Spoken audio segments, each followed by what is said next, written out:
Esta ya es la entrega número 15 de esta serie. Tomamos un libro, Conocer a Perón, escrito por Juan Manuel Abal Medina, padre, en el que este personaje, que se nos fuera hace muy poquito tiempo, narra episodios de la historia de esa década del 70 tan rica que lo tuvo como protagonista y testigo privilegiado. Teniendo apenas 27 años, fue secretario general del justicialismo, hombre de consulta y de confianza del mismísimo Perón. No haremos una lectura, sí el relato y comentario del contenido del libro, aportando nuestra interpretación personal y experiencias de vivencias propias de la época. El primer comentario fijado tiene el link de la publicación anterior. La suscripción y el clic en la campanita, la oportunidad de seguir esta serie que ya está entrando en un periodo muy rico en sucesos que merecen ser recordados. Desde Madrid, en su última estadía previa a su regreso definitivo, el general Perón llamaba a Cámpora y a Juan Manuel. Estaba muy interesado en detalles de los congresos del Hotel Crillon y el fallido de Avellaneda. En entrevistas desautorizaba públicamente a Rogelio Coria denunciando su vinculación con el gobierno de Lanusse, confundiendo expresamente el apellido de su interlocutor militar de los gremialistas cómplices con el gobierno de facto. Lo llamaba coronel Vermicelli, a quien en realidad se llamaba Francisco Cornicelli. Cuestionaba el uso de matones para imponerse en el Congreso de la provincia de Buenos Aires. ¿Cómo van a comparar a Anchorena con Videgain? Matones somos todos, después de 17 años de lucha, decía en alguna de sus cartas. Ya en enero del 73, la propia Unión Obrera de la Construcción separó a Coria negándole la licencia que había pedido. Se fue a vivir al Paraguay y Juan Manuel destaca que su muerte en 1974 en una visita a Buenos Aires fue un hecho inútil porque ya no tenía ninguna relevancia. Entre las instrucciones, Perón decía que los ataques más duros no deberían hacerlos los candidatos, quedaban en manos de otros como parte de la estrategia electoral. Con relación a Balbín, la correspondencia privada lo llamó viejo camandulero. Temía con razón que tuviera arreglos con el ministro Monroy del gobierno de facto, pero de origen radical.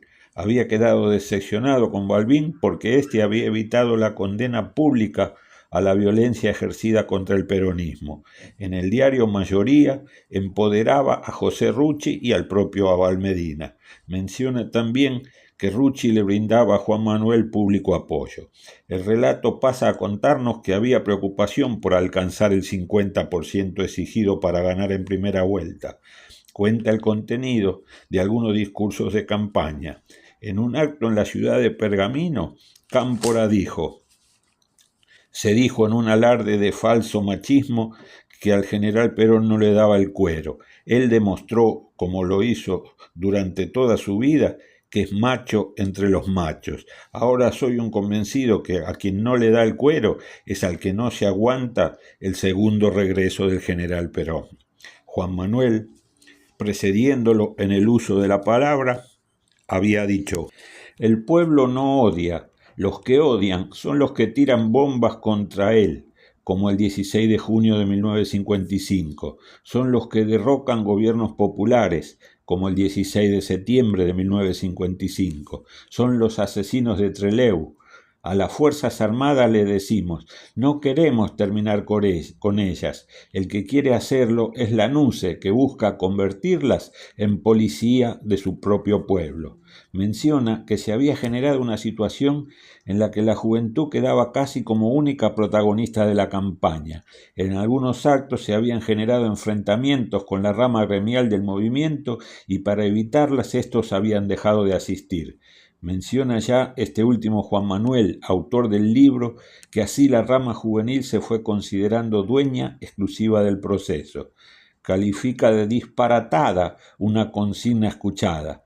Montoneros y Perón, conducción.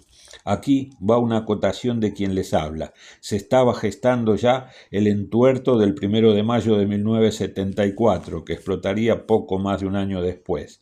Rescata una circunstancia de la que hoy poco se habla. Las Fuerzas Armadas intentaron reservarse un poder de veto para las políticas futuras. Esa pretensión inaceptable fue rechazada de plano por las fuerzas políticas. El gobierno dictó un estatuto de partidos políticos en el que se prohibía que un partido tuviera la denominación de un nombre propio. Así, lo que siempre había sido peronista devino en justicialista, una denominación que persiste hasta la actualidad. La justicia le entregó el uso de la denominación Unión Cívica Radical a aquellos que con Balbín como referente se diferenciaban como radicales del pueblo encomillado.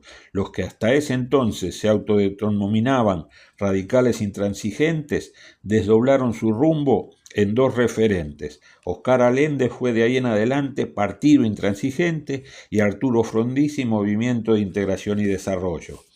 En ese paquete de medidas estaba incluida la cláusula de residencia que obligaba a los candidatos a residir en el país antes del 25 de agosto de 1972. En reunión de la Junta de Comandantes del 24 de enero de 1973 se emitió una declaración conocida como los 5 puntos. En ello buscaban condicionar al próximo gobierno y el último de ellos compartiendo designaciones de ministerios. Inaceptable, por supuesto. Prohibieron la transmisión de comentarios efectuados por el general Perón, y el 28 de enero el fiscal Gervasio Colombres solicitó la disolución del Frejuli por considerar subversivo el lema Cámpora al gobierno, Perón al poder. El 6 de febrero, la NUCE dictó un decreto por el cual quedaba prohibido el regreso de Juan Perón hasta la asunción del mando del nuevo gobierno. A mediados de febrero, a menos de 30 días del acto electoral, la NUCE en reunión de generales continuaba diciendo que Perón nunca iba a volver a ser presidente de la Argentina. Finaliza así el relato del capítulo diciendo que Juan Manuel viajó a Madrid y ahí evaluó con Perón los pasos previos al histórico 11 de marzo del que nos ocuparemos en la semana entrante.